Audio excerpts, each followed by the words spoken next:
জামাত ইসলামের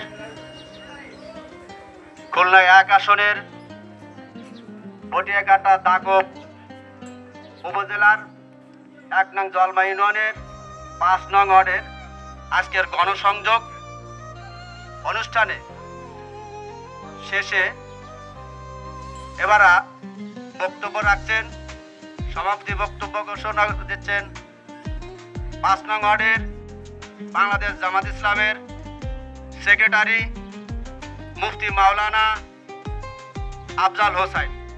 এবারে আপনাদের সামনে বক্তব্য রাখছেন মুফতি মাওলানা আফজাল হোসেন। আসসালামু আলাইকুম ওয়া রাহমাতুল্লাহি ওয়া বারাকাতুহু। আলহামদুলিল্লাহি রাব্বিল আলামিন ওয়াসসালাতু ওয়াসসালামু আলা সাইয়্যিদিল আমবিয়া ওয়াল মুরসালিন ওয়া আলা আলিহি ওয়া আসহাবিহি আজমাইন। قال الله تعالى وأن أقيموا الدين ولا تتفرقوا فيه। বাংলাদেশ জামাত ইসলামী খুলনা মহানগরীর হরিণটানা থানার 5 নম্বর ওয়ার্ডের দরগা তলা ইউনিটের আজকের এই গণসংযোগের আমাদের সামনে অনেকেই উপস্থিত রয়েছেন। সকলকে আন্তরিক শুভেচ্ছা এবং মুবারকবাদ।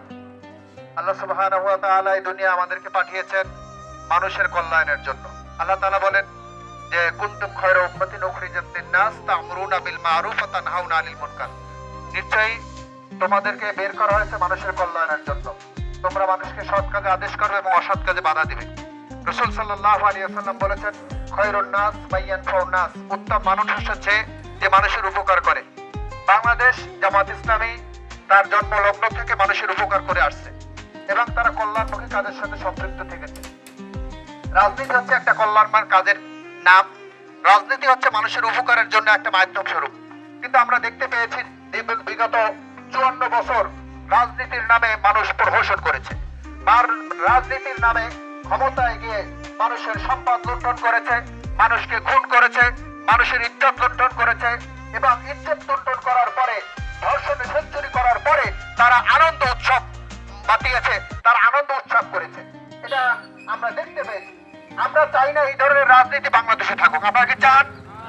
বাংলাদেশে আমরা চাই সকলে দল মত নির্বিশেষে আমরা সবাই মানুষের উপকার করব, মানুষের কল্যাণে কাজ করব। এই কাজটা আমরা রাজনীতিবিদদের দ্বারা পাই না। আমরা চাই বাংলাদেশ জামাত ইসলামের মাধ্যমে এই দেশে দাঁড়িপাল্লার প্রতীক নিয়ে রাষ্ট্র ক্ষমতা আসুক এবং দেশের ন্যায় এবং ইনসাফ ভিত্তিক একটি রাষ্ট্র প্রতিষ্ঠা করুক ইনশাআল্লাহ। সম্মানিত হাজিরিন, এজন্য আমাদের সর্বোত্তম সহযোগিতা দরকার। আমরা দেখেছি যে একজন মানুষ যখন নির্বাচন করার জন্য সে এমপি ক্যান্ডিডেট হয় অথবা চেয়ারম্যান ক্যান্ডিডেট, তখন তাকে লক্ষ লক্ষ কোটি কোটি টাকা তাকে নমিনেশনের জন্য টাকা পেড করতে হয়। একজন মানুষ যখন 50 কোটি বা 100 কোটি টাকা দিয়ে যখন নমিনেশন কিনে, তারপরে ওই ব্যক্তিরা কখনোই সেবা করার মানসিকতায় থাকে না। তারা সবসময় লুটের চিন্তা করে, তারা সবসময় চায় যে মানুষের সম্পদ কিভাবে লুট করে তাদের 100 কোটি টাকার সাথে আরো 900 কোটি টাকা যোগ করা যায়। বাংলাদেশ জামাত ইসলামী কোনো নমিনেশন বাণিজ্য করে না। বাংলাদেশ জামাত ইসলামী সৎ, দক্ষ এবং উচ্চ শিক্ষিত দেখে তারা নমিনেশন দেয় যাতে করে তারা জাতির কল্যাণে কাজ করতে পারে। সম্মানিত হাজিরিন, এজন্য আমরা আপনাদের সকলের কাছে উদাত্ত আহ্বান জানাবো, আমরা কল্যাণের পথে আছি, আমরা লেকের পথে আছি, আমরা মানুষের জন্য দাঁড়ে দাঁড়ে যাব। আমরা যেমন ক্ষমতায় যাওয়ার পরে দেখেছি, একবার ক্ষমতায় আসার পরে এমপি হওয়ার পরে তাদেরকে আর কি চিরাগ ধরিয়েও খুঁজে পাওয়া যায় না, তাদেরকে মাইক্রোস্কোপ যন্ত্র দিয়েও খুঁজে পাওয়া যায় না। কিন্তু আমরা ওয়াদা করছি ইনশাআল্লাহ, আমরা এখন যেমন আপনাদের পাশে আছি, আপনাদের সেবায় আছি, আমরা ক্ষমতায় আসলেও